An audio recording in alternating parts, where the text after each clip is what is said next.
नमस्कार, स्वागत है आपका जी बिजनेस में। मैं हूं दीपक डोभाल। देश भर में चेक बाउंस के 33 लाख से ज्यादा मामले कोर्ट्स में लंबित हैं। सुप्रीम कोर्ट ऐसे मामलों के निपटारे को लेकर काफी गंभीर है। सुप्रीम कोर्ट ने खुद ही बढ़ते मामलों का संज्ञान लेकर बीते साल सुनवाई शुरू की, एक एक्सपर्ट कमेटी बनाई और अब एक्सपर्ट कमेटी की सिफारिशों पर केंद्र, राज्य और दूसरे संस्थानों से उनकी राय मांगी है। एक्सपर्ट कमेटी के सुझावों में सबसे अहम यह है कि चेक बाउंस के मामलों के लिए खास अदालतें बने। आज हम इसी मुद्दे पर चर्चा करेंगे और जानेंगे कि एक्सपर्ट कमेटी के लिए क्या क्या सुझाव उन्होंने दिए हैं, आखिर इसका रास्ता कैसे निकले ताकि कारोबारियों से लेकर अदालतों तक का जो सिरदर्द है वो कम हो सके। ये रिपोर्ट देखिए। बेहद खास मेहमान आज के शो में हमारे साथ हैं। लौटते हैं मेहमानों के साथ। पहले रिपोर्ट।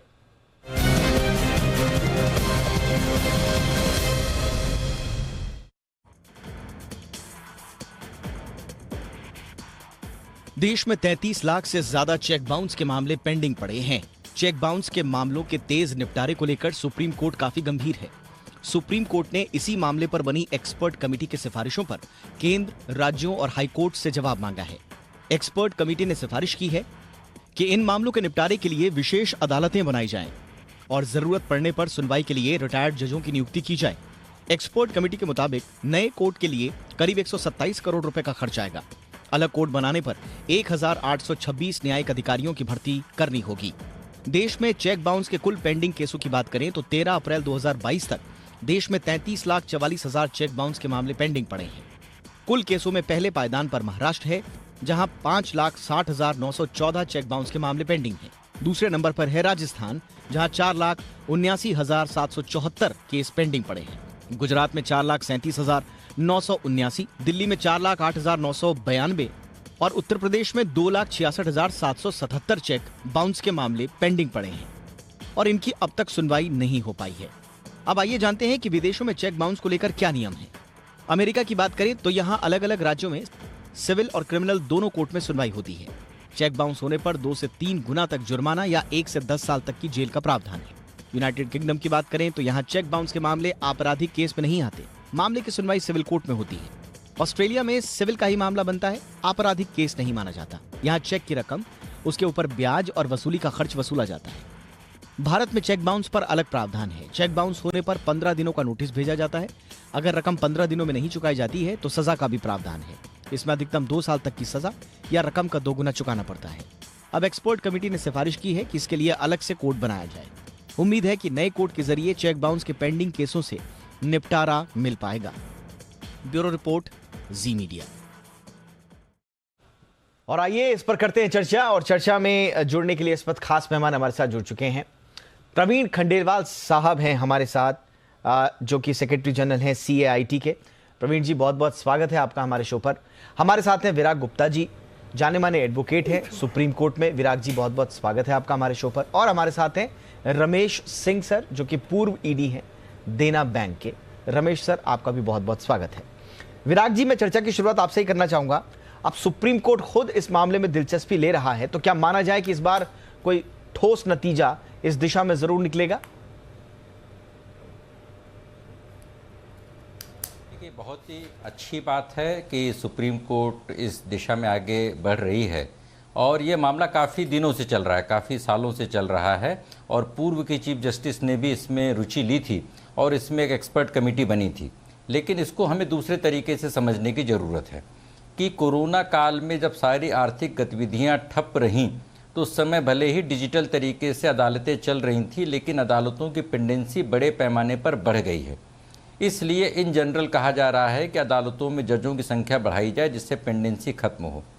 दूसरे नंबर पर निगोशिएबल इंस्ट्रूमेंट एक्ट के जो चेक बाउंसिंग के मैटर्स हैं उनका एक अलग वर्गीकरण करके उनको जो डिस्पोजल करने की बात हो रही है उसमें 2 बातें समझने की ज़रूरत है। पहला, यह स्पेशल कोर्ट्स हैं और जो CRPC के तहत जो स्पेशल कोर्ट्स ये बनेंगी, इन स्पेशल कोर्ट्स में जो सेक्शन 13 के तहत हैं वो स्पेशल जुडिशियल मजिस्ट्रेट हैं और जो सेक्शन 18 के तहत हैं वो मेट्रोपॉलिटन मजिस्ट्रेट हैं। लेकिन उनका टेन्योर 1 साल ही रहेगा और हर हाई कोर्ट अपने हिसाब से उसके नोटिफिकेशन को जारी करेगी और उस नोटिफिकेशन को जारी करने के लिए हाई कोर्ट के पास उससे संबंधित नियम होने चाहिए।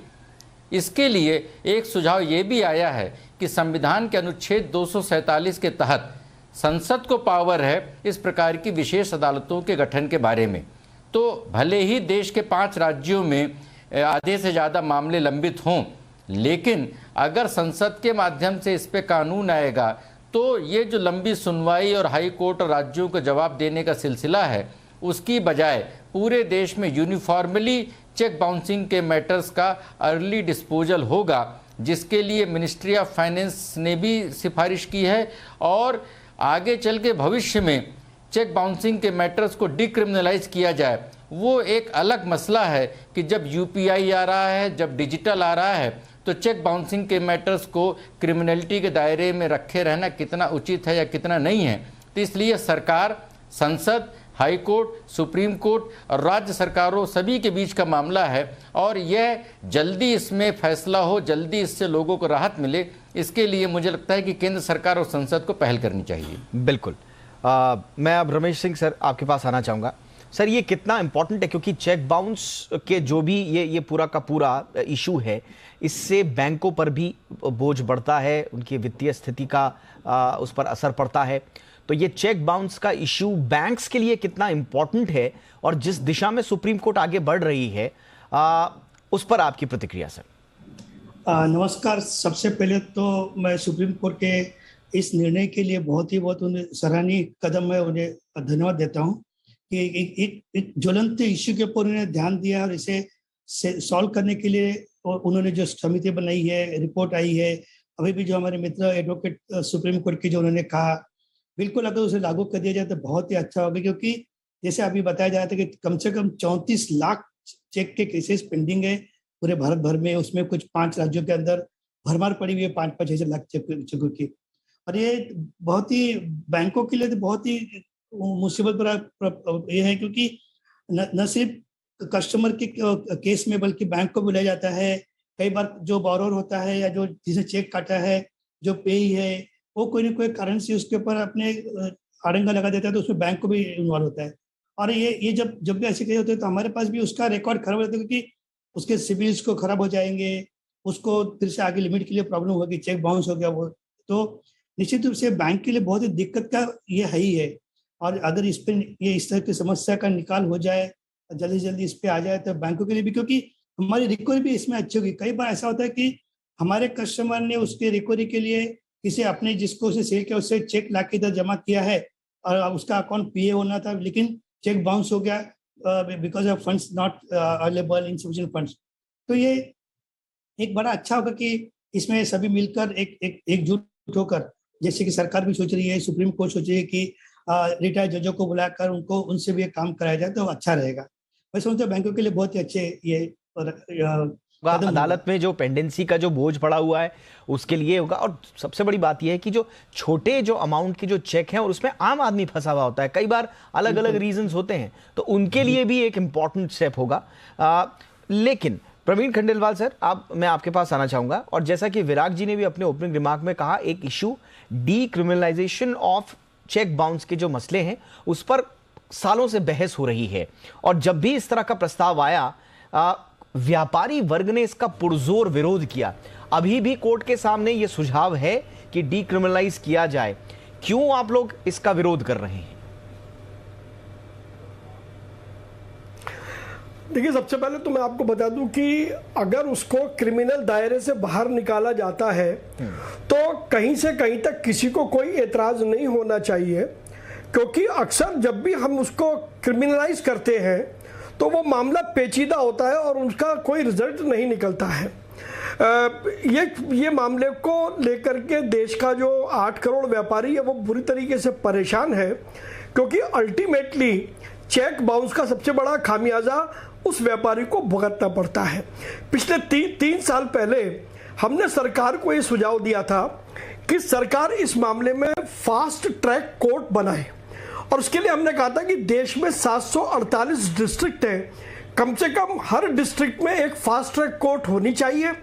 और जैसे एमएसएमई कानून में पेमेंट 45 दिन के अंदर दी जाएगी, एक कानून है, उसी प्रकार से चेक बाउंस का मामला 45 दिन के अंदर अंदर सॉल्व होना चाहिए।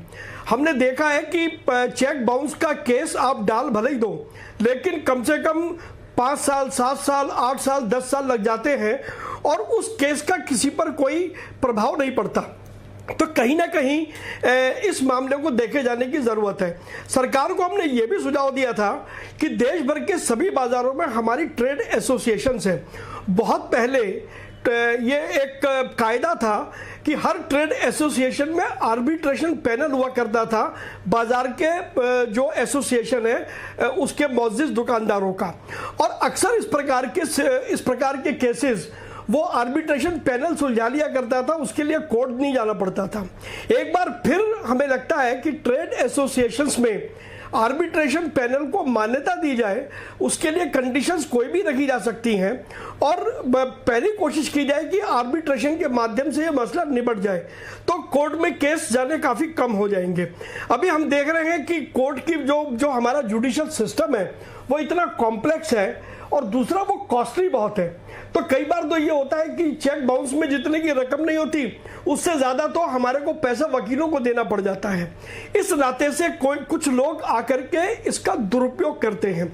मेरा अपना मानना है कि इसको डिक्रिमिनलाइज तो तुरंत किया जाना चाहिए, लेकिन साथ साथ फास्ट ट्रैक कोर्ट बनाई जाए जिसका कोई एक जैसा भी लेकिन प्रवीण जी आप इसके पक्ष में हैं and I am sure CAIT के जनरल सेक्रेटरी जनरल होने के नाते आप ये बात करें तो कारोबारियों की आवाज आप एक तरह से हैं। लेकिन कुछ साल पहले जब ये इशू उठा था तो व्यापारी वर्ग ने ये कहकर इसका विरोध किया था कि अगर आप इसको डीक्रिमिनलाइज कर देंगे तो तब तो भय ही खत्म हो जाएगा, तब तो हर कोई जो है वो फर्जी चेक दे देगा और वो बाउंस होते रहेंगे और उनमें कोई डर रह नहीं जाएगा। दीपक जी, उस समय जमाना और था, आज जमाना और है। आज लगभग सारा बैंकिंग सब कुछ सिस्टम डिजिटल सिस्टम पर चला गया है, पहली बात। दूसरी बात यह है कि हम ये कह रहे हैं कि डीक्रिमिनलाइज जरूर कीजिए, लेकिन फिर उसके ऑल्टरनेट प्रावधान इतना मजबूत रखिए जिससे कि हर व्यक्ति को डर लगे कि वो बिना चेक क्यों दे, मतलब फर्जी चेक क्यों दे। और ये लेने वाले की भी जिम्मेदारी बनती है कि वो इस बात को सुनिश्चित करे कि जिसका वो चेक ले रहा है वो उसके क्रेडेंस अच्छे हैं और वो कोई चलती फिरती दुकान नहीं है। तो अगर इस तरीके से होगा, कुछ जिम्मेदारी व्यापारियों की होगी, कुछ जिम्मेदारी सरकार की होगी, कुछ जिम्मेदारी हमारे जुडिशियल सिस्टम की होगी, तो जो फास्ट ट्रैक कोर्ट का हमें तजुर्बा है वो लगभग ये है कि वहां पर मामले बहुत जल्दी निपटते हैं। बिल्कुल, अब इसमें स्पेशल कोर्ट बने, इसमें फास्ट ट्रैक कोर्ट्स बने, लेकिन कुल मिला के जो 34 लाख से ज्यादा केसेस हैं इनको जल्द से जल्द निपटाने की आवश्यकता है। ये पेंडेंसी का जो इशू है उसको तो, उसका जो भार है, बोझ है, उसको तो कम करेगा ही। साथ ही साथ हमें यह भी देखना होगा कि चेक की रेलेवेंस क्या वाकई में आज के जमाने में, जब हम डिजिटल पेमेंट्स की बात कर रहे हैं, तो क्या आज के जमाने में, चर्चा को आगे बढ़ाते हैं। विराग जी, स्पेशल कोर्ट खड़ा करना या फास्ट ट्रैक कोर्ट बनाना, जिस तरह के सुझाव आ रहे हैं, ये कितना बड़ा टास्क हो गया और बन भी गया, तो आपको लगता है कि इसमें महत्वपूर्ण कामयाबी मिल पाएगी? देखिए दीपक जी, हमें भारत में किसी भी प्रकार के कानूनी सुधार के लिए उसकी पहल संसद के माध्यम से ही करनी होगी, तभी पूरे देश में यूनिफॉर्मिटी आएगी और पूरे देश के लोगों को लाभ होगा। अगर एक राज्य में स्पेशल कोर्ट बन गई और दूसरे राज्य में नहीं बनी, तो टेरिटोरियल जुरिस्डिक्शन के बारे में ही सुप्रीम कोर्ट के 5 अलग अलग तरह के जजमेंट हैं। यद्यपि कानून में संशोधन के बाद उसमें स्पष्टता आई है। इसलिए यह जो सुझाव है, इसे राज्यों में नहीं बल्कि पूरे देश में लागू करने की ज़रूरत है। यद्यपि राज्यों में लागू करने के लिए हाई कोर्ट की परमिशन चाहिए पड़ेगी और फिर राज्य सरकारें ऐसी स्पेशल कोर्ट बनाएंगी। अब अगर सिर्फ 1 साल के लिए कोर्ट बनी तो कोई भी मैटर जो स्पेशल जज करेंगे उनके टाइम में ही ख़त्म होना पड़ेगा। इसलिए इसके बारे में एक यह भी देखने की ज़रूरत है कि वो सिर्फ अदालतें बने नहीं, उनके पास इंफ्रास्ट्रक्चर भी आए, सहूलियत भी आए और उनके यहाँ से चीज़ों का, मुकदमों का निस्तारण भी हो। अब उसमें समस्या क्या है? समस्या ये है कि जैसे निगोशिएबल इंस्ट्रूमेंट एक्ट है, ये 1881 में बना और जो क्रिमिनलिटी वाला एस्पेक्ट आया वो 1989 में आया। उसके बाद फिर 2002 में बदलाव आए, 2018 में बदलाव आए, 2020 में बदलाव आए। लेकिन हम उसमें जो अब जैसा खंडेलवाल जी बोल रहे थे कि डिजिटल आ गया, आरटीजीएस आ गया, तो ये देखने की ज़रूरत है कि क्या चेक आज की तारीख में लोन के बारे में सेटलमेंट का एक हथियार बन गया है? क्या चेक एक हरेसमेंट का हथियार बन गया है, जहां पर अनडेटेड चेक लोग रख लेते हैं और बाद में उसका मिसयूज़ करते हैं? क्योंकि कानून के अनुसार 6 महीने के भीतर चेक्स को प्रेजेंट करने की ज़रूरत है या वैलिडिटी पीरियड के भीतर ज़रूरत है। लेकिन लोग 2-2, 3-3 साल पुराने चेक में मनमाफिक तरीके से डेट डाल करके उसका दुरुपयोग करते हैं। तो मुझे लग रहा है कि यह एक सिविल मैटर है। चूँकि यूपीआई में, डिजिटल पेमेंट में, अन्य तरह के पेमेंट में किसी तरह की क्रिमिनलिटी नहीं है, तो भविष्य में इस तरह के मुकदमेबाजी नहीं बढ़े, इसलिए इसमें संशोधन करके इसकी क्रिमिनलिटी को ख़त्म करना चाहिए। पुराने मुकदमों के डिस्पोजल के लिए जैसा खंडेलवाल साहब बोल रहे हैं कि फास्ट ट्रैक कोर्ट, निश्चित तौर पे अच्छी बात है, लेकिन देश में बहुत सारे मसलों के लिए फास्ट ट्रैक कोर्ट है। एमपी एमएलए के मामलों के लिए फास्ट ट्रैक कोर्ट है, एससी एसटी के मामले के लिए फास्ट ट्रैक कोर्ट है, लेकिन वो अदालतें उस चीज़ों में समाधान जल्दी उनका निर्णय नहीं आता है। तो जो सुप्रीम कोर्ट प्रोसीडिंग चल रही है उसमें 2 और महत्वपूर्ण बातें बोली गई हैं। उसमें एक बात बोली गई है नेशनल पोर्टल फॉर सम्मन्स, और दूसरी बात बोली गई है प्री सम्मन मीडिएशन, मतलब मुकदमेबाजी शुरू होने से पहले ही मध्यस्थता से उस मुकदमे को ख़त्म करने की कोशिश करना। तो कम से कम ये बात हो सकती है कि नेगोशिएबल इंस्ट्रूमेंट एक्ट के बारे में अदालतें आंख मूंद करके और सम्मन इशू करके और लोगों को बेल और ये सारी बातों का जो बोझ पड़ता है उन सारे बोझों को बढ़ाने के बजाय शुरुआती दौर पे छुटपुट मुकदमों को शुरुआती स्टेज पे ख़त्म किया जा सकता है। इस समय की जो व्यवस्था है उसमें ही ख़त्म किया जा सकता है। दिक्कत क्या है कि अदालतों से लंबी लंबी तारीख मिलती है, 6 महीने, साल भर, 1.5 साल बाद की तारीखें मिलती हैं, और वो अगला मुकदमे में सिर्फ और सिर्फ तारीखें होती हैं, उनका फैसला नहीं होता है। उस सिस्टम को ठीक करने के लिए एक न्यायिक व्यवस्था में एक आमूल चूक परिवर्तन की जरूरत है। और इस परिवर्तन की शुरुआत स्वयं न्यायिक व्यवस्था से ही हुई है, इसलिए इसमें थोड़ा सा उम्मीदें बंधती हैं। बहरहाल कुछ चुनौतियां जरूर हैं जिनका जिक्र हमारे मेहमान कर रहे हैं, लेकिन रमेश सर, जैसा मैं जिक्र कर ही रहा था कि आज भी आप कल्पना नहीं कर सकते कि एडवांस पेमेंट में चेक के बिना कोई ऐसा मैकेनिज्म हो जिसके बिना यह संभव हो। चेक का क्या रेलेवेंस हमेशा बना रहेगा, या चेक का कोई ऑल्टरनेटिव व्यवस्था भी आ सकती है जिससे हम, चलिए अब ये 30-34 लाख के आसपास जो केसेस हैं उनको निपटाने के बाद बोझ आगे न बढ़े, एक ऑल्टरनेटिव व्यवस्था क्या हो सकती है सर? देखिए, आज की बैंकिंग व्यवस्था में जैसे कि अभी हमारे मित्र बता रहे थे कि लोन के केसेस में हम चेक्स लेके रखते हैं जिसका मिसयूज होता है, वैसा हम मिसयूज इसे नहीं कहते। ठीक है, रिजर्व बैंक ऑफ इंडिया के भी डायरेक्शन है कि हम एडवांस में चेक लेके नहीं रख सकते, लेकिन कस्टमर खुद ही कहता है कि सर मेरे पास इतना समय नहीं होता है कि मैं हर महीने आपके बैंक में जाऊँ या उस अपने बैंक में जाके वहाँ पे चेक जमा करूँ और फिर आपका इंस्टॉलमेंट भरूँ। इसलिए वो अपने सहूलियत के लिए चेक पे डेटेड डाल के, अमाउंट लिख के, सब डाल के देखे जाता है। उसको हम लोग लॉन्च करते हो, हमें भी एक्चुअली कॉस्टली पड़ता है। जब ऐसे चेक बाउंस होते हैं तो नेचुरली हम लोग को भी सेक्शन 138 के अंदर नोटिस इश्यू करना और एक्शन लेना पड़ता है। जहाँ तक आप कहते हैं अल्टरनेटिव के लिए, तो यह है कि बैंक जहाँ पे अच्छे कस्टमर्स है, जिनके रेगुलर सैलरी से, जिनके रेगुलर इनकम सोर्सेस है, वे चेक के बजाय में बैंकों के अंदर स्टैंडिंग इंस्ट्रक्शंस दिया रहता है, जिसके तहत हर ड्यू डेट के ऊपर अपना उस अकाउंट से पेमेंट लोन अकाउंट के लिए हुआ करता है, चाहे वो उसी बैंक में उसका खाता हो चाहे दूसरे बैंक में पेमेंट करना हो। ये सब भी ये व्यवस्था ऑलरेडी है, लेकिन मैं समझता हूँ कि चेक का रिलेवेंस आज के डेट में भी खत्म नहीं होगा, क्योंकि अगर मैं इसको मान लूँ कि स्टैंडिंग इंस्ट्रक्शंस को भी मान के चाहे जाए कि स्टैंडिंग इंस्ट्रक्शंस को मान लिया जाए कि ये चेक का अल्टरनेटिव है, लेकिन इसकी कोई गारंटी नहीं होती कि सामने बैंक के समय उसमें पैसा होगा कि नहीं होगा, और उसमें कोई पर्याय नहीं मिलता है कि भाई वो क्यों नहीं पैसे पास हुए, उस डेट में पैसे नहीं, उसके बाद कुछ नहीं होता है। कम से कम चेक के संदर्भ में अगर चेक आज उसका एक बार बाउंस हो गया कि रिपोर्ट ड्रावर आ गया, हम उससे बात करते हैं और फिर से चेक को प्रिंट कर सकते हैं कि भाई आपके अकाउंट में पैसे भर दिए, फिर उसका चेक पास भी हो जाता है।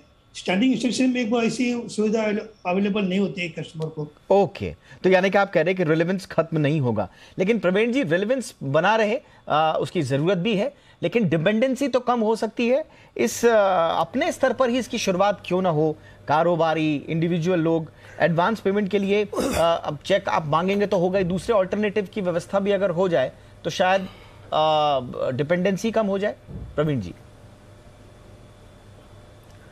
दीपक जी, मैं बहुत बड़ी बात यहाँ पर आपके चैनल पर कहने जा रहा हूँ, और जो एक राष्ट्रीय बहस का मुद्दा बन सकती है, और मुझे नहीं पता कि उसकी प्रतिक्रिया क्या होगी। क्या हम इस दिशा में सोच सकते हैं कि चेक की व्यवस्था को ही खत्म कर दिया जाए और चेक की व्यवस्था के स्थान पर डिजिटल प्रॉमिसरी नोट की व्यवस्था को लागू किया जाए जिसकी लीगल सैंक्टिटी हो? देखिए, इसमें दो बातें हैं कि कुछ तो जो बड़ी कंपनी है वो डिस्ट्रीब्यूटर से एडवांस में चेक ले लेती हैं और ब्लैंक चेक ले लेती है, और जब वो माल भेज देती है तो उस वक्त वो चेक डाल देती है बैंक में। तो ये एक बड़ा मसला है कि क्या कंपनियां लीगली ऐसा कर सकती हैं और क्या फिर ये प्रैक्टिस जारी रहेगी। एक तो ये बड़ा विषय है जो सामने आता है। दूसरा, हम बहुत से लोगों को पोस्ट डेटेड चेक देते हैं, व्यापार में एक आम प्रथा है। तो मुझे लगता है कि एकदम पोस्ट डेटेड चेक की जगह पोस्ट डेटेड प्रोमिसरी नोट दे दें और उसकी लीगल सैंक्टिटी हो तो काफी हद तक चेकबुक का जो मीनेंस है इस पे काबू पाया जा सकता है। लेकिन ये बड़े एक राष्ट्रीय बहस का विषय है कि क्या ऐसी व्यवस्था हो सकती है कि जिससे हम चेकबुक को खत्म कर दें। वो चेक से अलग कैसे होगा सर? ये क्यों? डिजिटल प्रॉमिसरी नोट है ना। आज सरकार ऐसी व्यवस्था कर सकती है कि सरकार के पोर्टल से मैं डिजिटल प्रॉमिसरी नोट ले लूं और वो मैं दूसरे को भेज दूं। देखिए, अगर हमारा मन होगा तो उसके रास्ते निकाले जा सकते हैं। लेकिन मैं फिर कह रहा हूं कि ये क्योंकि बहुत बड़ा फैसला है तो इस पर एक चर्चा शुरू की जा सकती है। आने वाले हो सकता है 2-4-6 महीने में, साल भर में इस पर कोई हम सरसम्मत कोई बात कर सकते हैं। खंडेलवाल साहब, आप तमाम मुद्दों पर सरकार को चिट्ठियां लिखते हैं। मुझे लगता है कि डिजिटल प्रॉमिसरी नोट अभी एक इस लेवल पे तो समझ में नहीं आ रहा है कि इसमें क्या क्या आगे हो सकता है। अच्छा, विराग जी कुछ कह रहे हैं। विराग जी कुछ कह रहे हैं। अभी डिजिटल प्रॉमिसरी नोट का आइडिया कैसा लग रहा है?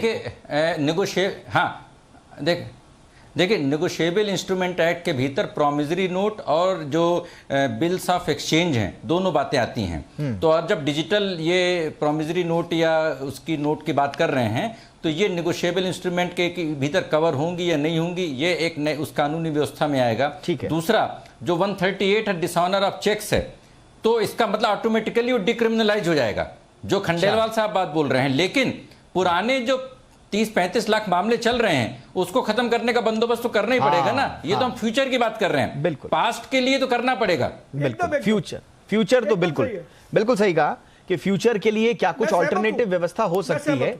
इस पे आप बिल्कुल इस पे आगे कई तरह के इनोवेटिव आइडियाज आ सकते हैं।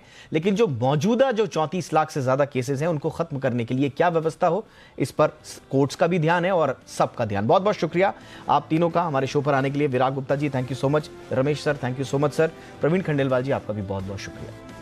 आपकी खबर, आपका फायदा में इतना ही। इजाजत दीजिए, नमस्कार।